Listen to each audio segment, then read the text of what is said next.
Assalamualaikum warahmatullahi wabarakatuh. Alhamdulillah pagi ini kita bisa bersua kembali, saya bisa menyapa Anda kembali di program rutin kita selama Ramadan tahun ini, di program Obsesi Obrolan Sehat Sahur Dini Hari yang masih didukung sepenuhnya oleh RSU Muhammadiyah Ponorogo. Semoga sehat Anda, semoga nyaman Anda pagi ini, dan semoga Anda berbahagia yang penting, sehingga Anda bisa melaksanakan ibadah puasa ini dengan sebaik-baiknya. Dan tentu kami mencoba menemani apapun yang sedang Anda rasakan di pagi hari ini, dan semoga ini bisa menemani suasana sahur Anda teman-teman semuanya. Dan monggo silahkan, kalau memang di awal-awal ini mungkin masih tahapannya adalah masih menghangatkan menu sahur bersama dengan keluarga, silahkan itu Anda lakukan, tapi jangan dilupakan, artinya Anda jangan terlena karena obsesi jadi lupa nanti sahurnya ya. Jangan sampai seperti itu, berdosa saya nanti. Saya masih bersama dengan Kevin. Vin, ya Pak Ari, sehat Vin ya. Assalamualaikum. Waalaikumsalam warahmatullahi wabarakatuh. Enggak, sehat-sehat. Iya, pagi ini kita kayaknya masih seger ya. Seger beda dengan yang kemarin-kemarin kayaknya. Kalau kita masih mungkin seger. Tidurnya cukup ini. Nutrisinya cukup. Oke.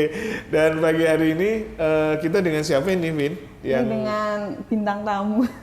Bintang tamu yang sangat spesial. Sangat spesial ya pagi hari ini. Narasumber kita pagi ini adalah Dr. Hesti Nilamayasari, SPP atau spesialis paru. Ya, dokter paru di RSU Muhammadiyah Ponorogo. Kita akan membicarakan tentang tuberkulosis Pak Ari. Tantangan dan tips berpuasa bagi penderita tuberkulosis ya. Oke, assalamualaikum warahmatullahi wabarakatuh, Dr. Hesti. Waalaikumsalam. Kabar baik, kabar sehat. Alhamdulillah. Alhamdulillah bisa bersama dengan kami dan menemani sahur kita, Yovin ya. Seneng kita kalau sahur ditemani dengan beliau-beliau kayak gini ya. Tambah ilmu ya Pak Ari. Ilmu, betul. Iya. Oke, tema kita menarik teman. Jadi terkait dengan TB atau TBC, sama ya dok ya? TB sama TBC? Sama. Oke. Jadi itu teman-teman, jadi kita akan bahas insya Allah selama 2 hari, dan kebetulan kalau tidak salah besok ya Vin ya? Besok tanggal 24 Maret itu diperingati sebagai Hari Tuberkulosis Sedunia. Wow, jadi kita momennya pas banget ini. Jadi menghadapi Hari Tuberkulosis ya. Oke.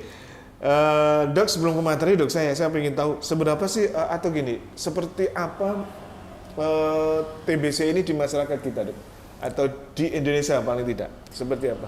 Ya, untuk situasi tuberkulosis memang masih sangat banyak ya kita temukan untuk kasusnya ya. Jadi di dunia itu dulu di tahun 2023 itu Indonesia malah menempati ranking kedua di dunia. Kasus, ya. Wah, juara. Jadi ranking kedua kasus TB sedunia. Itulah, jadi ini memang tantangan besar bagi kami ya, bagi kita semua.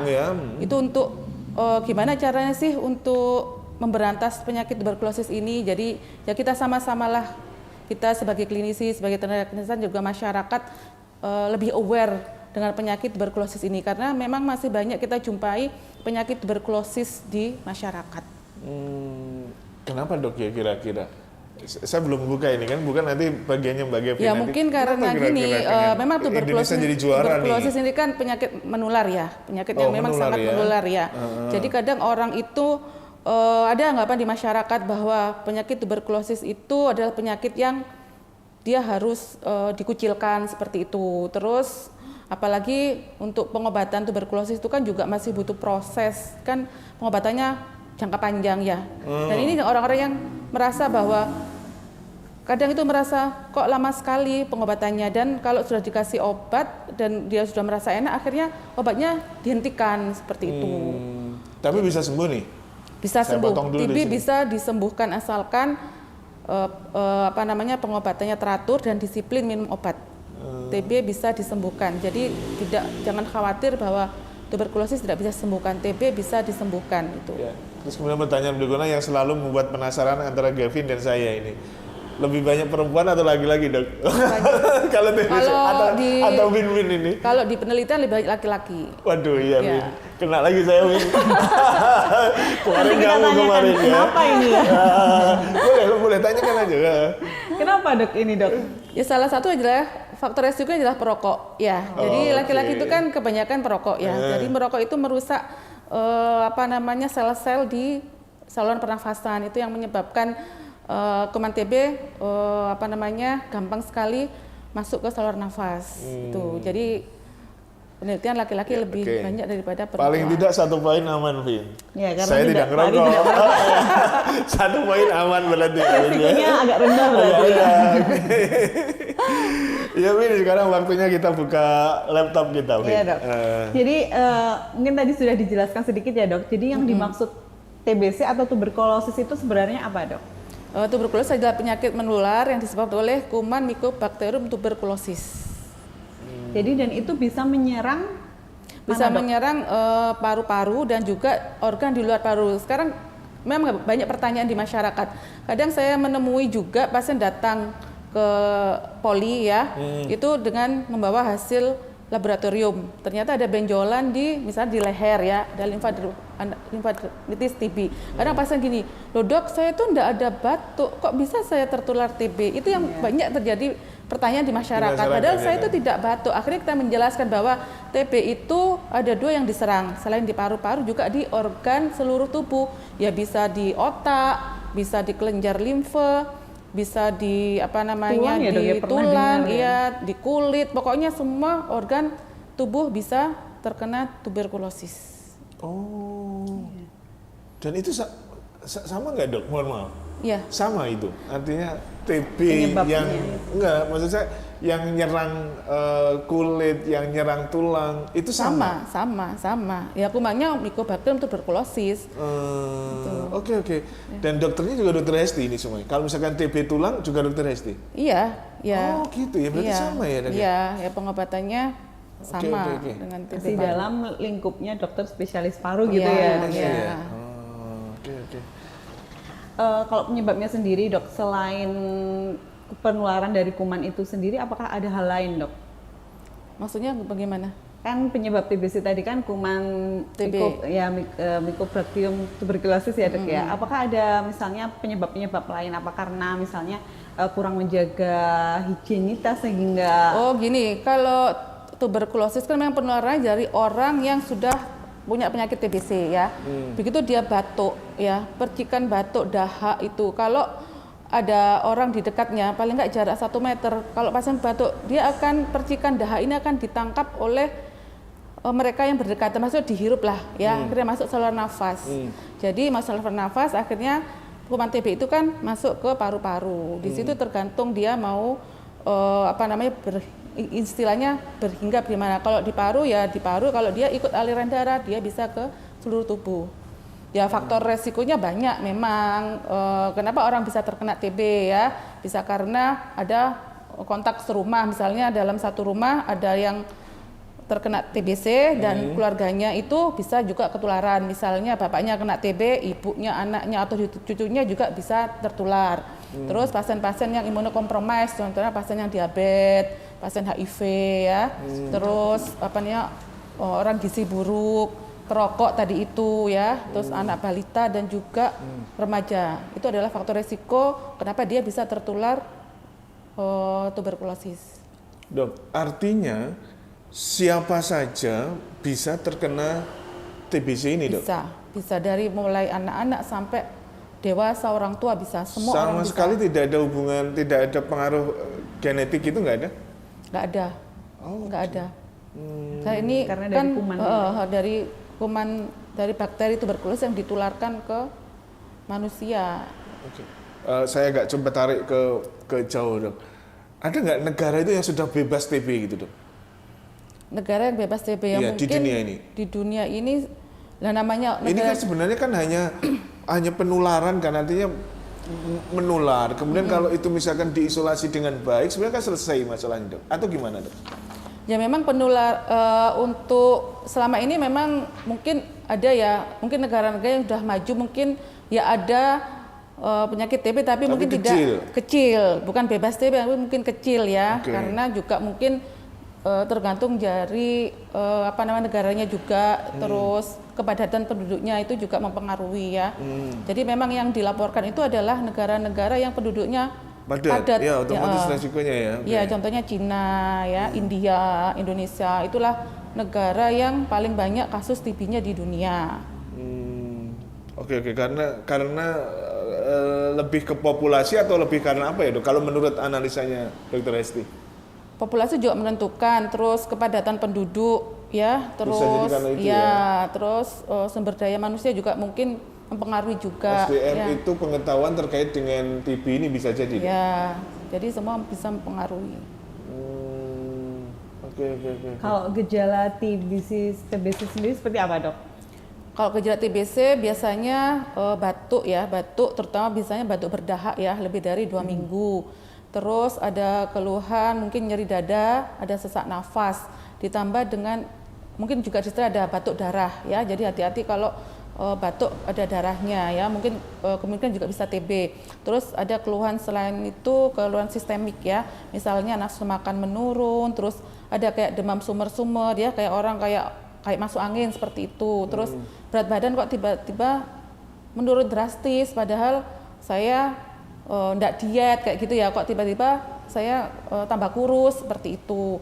Terus ada keringat malam hari, jadi tiba-tiba malam hari itu kayak keringetan ya, padahal itu tidak gerah loh ya. Tidak. Jadi seperti itulah gejala TB. Dok, dalam kondisi apa seseorang itu yang mengalami gejala-gejala itu harus segera periksa ke dokter, Dok? Dalam kondisi itu tadi, kalau sudah ditemukan misalnya ada batuk yang lebih dari 2 minggu ya, jadi diobati, sudah minum obat, sudah berobat kesana kemari, kok tiba-tiba nggak sembuh-sembuh ya, itu harus kita waspadai ya. Itu bisa segera untuk diperiksakan ke dokter atau puskesmas setempat ya. Kalau bisa ya bisa langsung kita lakukan cek. Biasanya kalau di puskesmas itu sudah ada screeningnya ya. Ada screening TB. Jika ditemukan masyarakat itu kok batuknya lama, lebih dari 2 minggu tadi itu, bisa mereka langsung namanya ada tes cepat molekuler. Jadi di situ bisa dilihat apakah pasien ini benar-benar positif TB atau tidak, seperti itu. Itu tesnya yang melalui dahak itu apa bukan, Dok? Ya, tes cepat molekuler itu bisa melalui dahak atau bisa juga dari jaringan. Oke. Ya, oke Vin, kita tahan dulu Vin. Nanti kita lanjutkan lagi terkait dengan TBC ini, Dok. Kita jeda iklan terlebih dahulu, dan teman-teman saya ingatkan silahkan jangan lupa segera nikmati sahur Anda, dan jangan lupa untuk berdoa melaksanakan ibadah puasa esok hari ya. Kita akan jeda sejenak, selepas beberapa iklan kita akan balik lagi, masih tetap di Obsesi, obrolan sehat sahur dini hari, didukung sepenuhnya oleh RSU Muhammadiyah Ponorogo.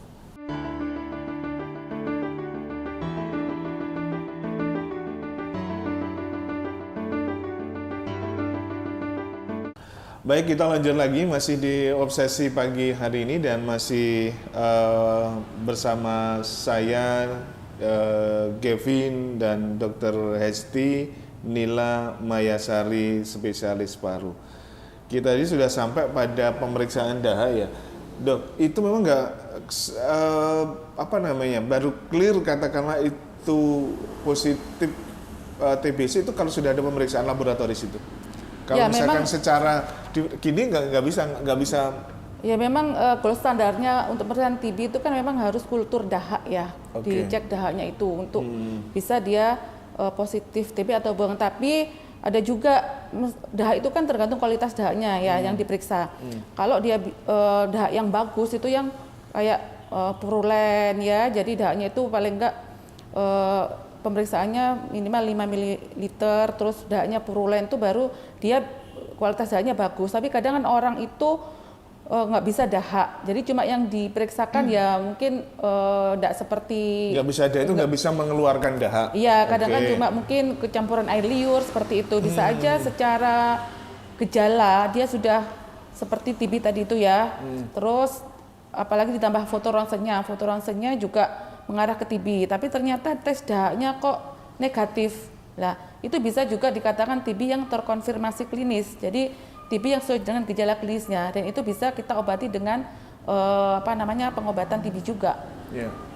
Dok, proses apa istilahnya Vin ya? Proses perkembangan TB itu step by step begitu, atau kalau sudah langsung kuman, langsung kena nih gitu, atau ada proses waktu begitu? Ada proses waktunya, ya ada prosesnya. Jadi penularan TB itu nggak langsung gitu ya. Jadi namanya langsung dia tas enggak iya, gitu ya. Dia ada prosesnya, makanya itu orang-orang yang kontak erat dengan pasien yang TB ya, misalnya satu rumah ada yang ada kontak erat dengan pasien yang positif TB. Sekarang kan ada namanya investigasi kontak ya. Jadi keluarga yang dalam satu rumah ada pasien TB itu ada namanya pemeriksaan investigasi kontak. Jadi di situ diperiksa dengan namanya tes tuberkulin kalau di puskesmas ya, atau yang lebih agak mahal sedikit itu namanya tes IGRA ya. Kalau misalnya tes tuberkulinnya positif atau tes IGRA-nya positif, tapi dia tidak ada gejala, dan foto toraknya juga normal. Terus misalnya di tes cepat molekuler tadi, TCM tadi itu negatif, maka dia dinamakan TB laten. Jadi TB laten itu TB yang istilahnya dia tertular TB tapi dia nggak ada gejala. Jadi istilahnya TB-nya tidur gitu Tapi dia positif dong. Ya positif tapi TB laten. Gitu maksudnya ya. Istilahnya TB-nya itu lagi tidur lah. Iya. Ya. Tapi suatu saat 5 tahun dia bisa positif muncul TB kalau 5 tahun ke depan dia bisa terkena TB. Dan itu yang ditanya Mbak Kevin itu ada pengobatannya untuk jadi tes obat pencegahan namanya TPT. Itu ada obat pencegahan untuk biar TB-nya tidak aktif gitu loh. Biar tidur. Oke. Jadi tanpa gejala seseorang bisa jadi ya dok ya, bisa. Iya, namanya TB laten. TB laten ya. Oke. Sama sekali tanpa gejala dok. Ini saya pengen tegasin lagi nih. Nggak ada batuk. Foto rasanya normal ya, orang sehat. Tapi di tes tuberkulin atau tes IGRA dia positif. Jadi dia tertular TB tapi TB-nya istilahnya tidur. Jadi nggak aktif nggak aktif itu. Makanya itu yang perlu obat pencegahan tadi itu sudah. Jadi pemerintah memang konsen untuk ke arah TPT ini, dan itu bisa obatnya ada di puskesmas. Karena yang melakukan investigasi kontak itu dari puskesmas. Biasanya yang TB laten itu keluarga atau ada yang tidak keluarga pernah ditemukan TB laten ini dok? Ada juga mungkin teman sekantor. Masih ada, kalau di tracking masih nyambung lah begitu ya. Nyambung, iya. Ada juga. Dok, TB laten ini apakah bisa juga menularkan ke orang lain dok? Nggak bisa, karena kan dia nggak ada gejala. TB bisa ditularkan kalau dia ada itu tadi batuk, percikan dahak ya. Jadi batuk, maka orang yang di dekatnya dia bisa kayak menangkap percikan dahak itu dari saluran nafas. Tapi kalau TB laten dia nggak menular karena kan dia nggak ada gejala. Nggak ada batuk begitu atau nggak ada gejala dok? Kan nggak ada gejala, maaf. Dia nggak ada gejala, kan nggak ada batuk. Ya orang sehat aja kayak kita. Misalkan batuk keselak gitu. Misalkan yang TB laten, posisinya TB laten, tapi sekarang ya gitu terus itu nggak bahaya juga. Kan dia nggak ada, kan namanya batuk kan lebih dari 2 minggu. Kalau dikatakan batuknya TB itu lebih dari 2 minggu, ya. Kalau cuma gitu aja ya mungkin karena di sini ada apa? Iya, gatal gitu. Saya bayangkan deh kalau misalkan TB laten bisa menular, betapa mengerikannya begitu loh ya. Betapa banyaknya kasus TB. Betapa mengerikannya begitu ya. Oke. Dok, tadi itu sempat Dokter Hesti jelaskan ya, mungkin ada TB selain paru yang di lain tempat itu dok, selain paru. Nah itu gejalanya apa sama dengan TB yang paru dok? Apa juga batuk gitu dok? Nggak ada. Kalau TB itu namanya TB ekstra paru ya. TB ekstra paru nggak ada gejala batuk ya, tiba-tiba kayak ada benjolan seperti itu. Kebanyakan ya memang ada benjolan di leher atau di kulit seperti itu, atau kalau misalnya di perut peritonitis TB gejalanya mungkin orang mual muntah terus terasa begah, terus kalau di foto itu kayak ada step ladder gitu ya di peritoniumnya gitu. Kalau TB tulang dok, saya penasaran jadi ini. TB tulang apa ini gejalanya? Kalau TB kulit kan ada benjolan dan sebagainya. Kalau TB tulang ya mungkin nyeri dulu ya, nyeri di tulang. Ya seperti itu. Oke. Biasanya di mana dok? Di tulang di kebanyakan semua? Tulang belakang ya itu. Kalau kita temui. Perjalanannya karena kuman tadi Gimana dok bisa sampai tulang, sampai kulit? Ya itu tadi dia bisa lewat aliran darah. Oh, lewat aliran darah gitu iya. ya. Akhirnya ke organ yang lain. Dok, jadi kemana ya? Iya. Saya lagi dia bisa mikir juga nempel kemana-mana, ke organ tubuh mana-mana. Ya? Iya. Ini nggak bisa kita menghentikan, kamu berhentilah di sini gitu. Nggak bisa ya dok ya? Maksudnya gimana berhentikan kamu di sini? Jangan ke paru lah, ke tulang aja atau ke kulit. Ini nggak bisa ya dok ya? Dan namanya aliran darah dia juga kan nggak tahu kayaknya. Tapi ketika seseorang itu imun tubuhnya baik, mungkin TB-nya itu nggak aktif kayak TB laten tadi ya dok ya? Atau gimana itu untuk seseorang? Ya kalau tergantung memang salah satu imunitas ya. Kalau imunitasnya baik, dia tidak akan ketularan, tidak akan terkena TB selain TB yang tadi TB paru atau TB laten ya. Jadi dia kan bisa melawan tubuhnya sendiri untuk istilahnya mengeliminasi TB di dalam tubuhnya. Meskipun dia kontak dengan orang yang kan terkena TB. memang nggak semua nggak semua orang yang kontak erat dalam satu rumah atau dalam suatu kayak perkumpulan itu TB semua. Bisa aja ada yang TB, mungkin ada yang TB-nya sudah jelas positif atau TB lain, atau memang dia tidak TB paru juga, maksudnya tidak terkena TB juga tidak terkena TB laten karena imunitasnya bagus. Oh gitu ya. Misalkan ada satu komunitas bisa jadi mungkin yang karena ya nggak semua kena, nggak semua gitu ketularan. Ya. Oke. Dok, sedangkan untuk penderita TBC ini dok, dia apakah bisa aktivitas sehari-hari dok, misalnya masuk kerja seperti itu bisa nggak dok kira-kira? Ya selama gejalanya sudah membaik ya dia bisa beraktivitas sehari-hari. Tetap harus pakai masker atau? Ya diusahakan memang untuk 2 bulan pertama dia misalnya sudah terdiagnosis TB ya, dia 2 bulan pertama pengobatan diharapkan ya memang menjaga agar dia tidak ketularan dengan teman yang lain atau keluarga yang lain dengan ya sebisa mungkin harus pakai masker ya, seperti itu. Kalau untuk pencegahan penularannya sendiri dok, mungkin ada ya ini dari pendengar yang sekeluarga mungkin ada salah satunya yang menderita TBC. Untuk pencegahan penularan yang ada di rumah seperti apa dok? Ya biasanya memang kalau masih bayi itu ada vaksin BCG itu ya, anak yang 0 sampai 3 bulan ya. Terus ya olahraga yang teratur, terus makan makanan yang bergizi. Kalau bisa, kalau yang laki-laki tidak merokok, terus istirahat yang cukup, terus ventilasi rumah juga harus bagus ya. Jadi paling enggak dalam rumah itu harus ada sinar matahari yang masuk ke dalam rumah.